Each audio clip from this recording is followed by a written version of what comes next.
Hello. In this demo, we'll review the equipment management features available in OpenLMIS. From the home screen, I'll go to Equipment on the navigation bar and select Equipment Inventory. On the Equipment Inventory page, similar to the requisition page, I can select if I want to see the inventory for my home facility or any of the facilities that I supervise. So we'll start looking at the inventory for my home facility. So my facility and program have already defaulted here, and I can click Search to display the list of equipment.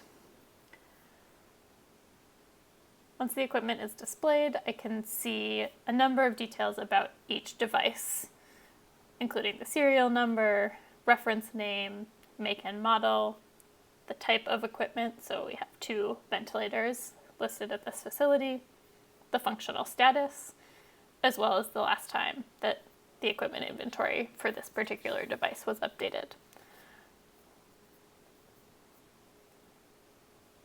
To see any additional details about the equipment, I can click the View button to the right under the Actions column, and that will bring up the Equipment Details window. Here I can see all of the details about the equipment that are available in the table on the main screen, as well as some additional information. From this screen, I can edit the equipment details, which I'll come back to in a moment, as well as update the functional status. So right now this Vent2 device is listed as functioning, but if the ventilator had broken, I can choose to update the status in the system by clicking Update Status, and then I'll be able to choose from the drop-down menu a new status. So if, for example, it needed to be repaired, I could select Awaiting Repair, and I could also select the reason that that device was not working and why it was in need of repair. So I could identify that it needed some spare parts. Once I click Update, the functional status is updated to Awaiting Repair. If I close the window, I can see now the functional status on the table as well is updated, and by hovering over that status, I can see the reason that it needs repair. I can also update the status directly from this screen by clicking on this edit icon, and that brings me back to the same window that we were just in, and I can update the status back to functioning. So once the device was repaired, I can update the status again to indicate that now it's functioning and available. Additionally, I can also add new equipment directly from this screen if there are additional devices that are not currently recorded in the system. So I'll click Add Equipment, which will bring up the Add New Equipment window. And I'll start by identifying where this equipment is located. So again, I have the option of choosing my facility as well as supervised facilities if I have the permissions to update other facilities' inventory. I can also select the program that this is relevant to, so COVID is selected by default. And I can also select the equipment type. So we have some ventilators already. So if I wanted to add an ICU bed, I could then choose the make and model of the device or piece of equipment based on the type that I select. And that will bring me to the next screen where I can add additional details about the piece of equipment, such as the serial number, which is a required piece of information, which is noted by the red asterisk next to it. So anything with that asterisk you are required to define for the equipment, and anything without it, you can add information if you have it and if you want to have that information recorded, but if you don't know it, it doesn't prevent you from recording the equipment. So I will add the serial number and a reference name.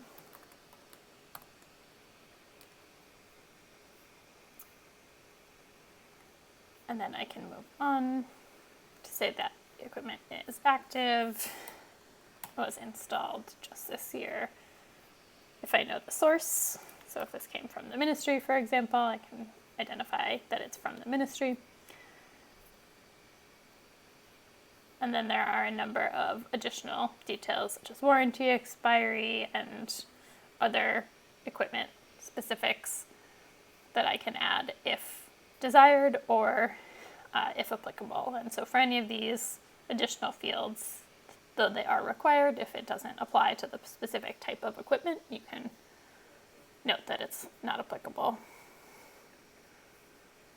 And then there's finally another space just to add any additional notes.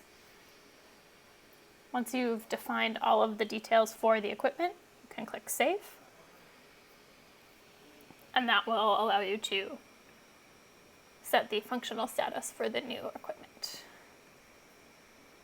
Click Update, and now we can see that we have this new ICU bed as part of our equipment inventory with all of the equipment details like we had for the previous equipment that was already available. So on this inventory, we only have a few items, so it's pretty easy to look at the whole list.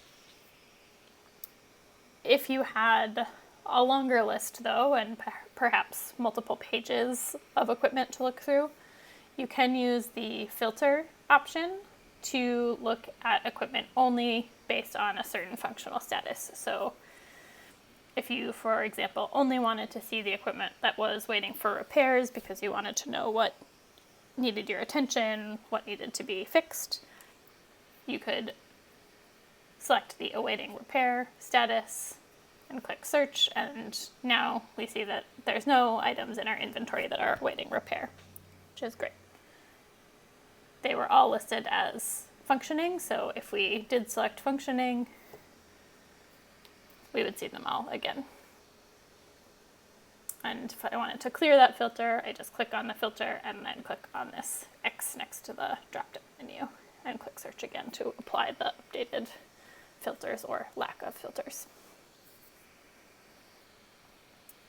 If I did want to edit any of the details about the equipment that I have in my inventory, I can click View, and as I mentioned a minute ago, there is an Edit button from the Equipment Details window.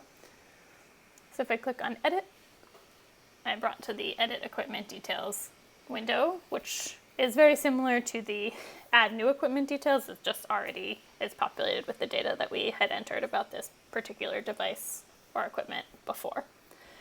And from here, I can make any updates that are needed. So for example, if I realize that I put an extra number in the serial number, I can delete that so that it's accurate. I will note that there are just a couple of things that you cannot edit about the equipment, including the location and equipment type, make, or model. Once you're done making any updates, you can click Save.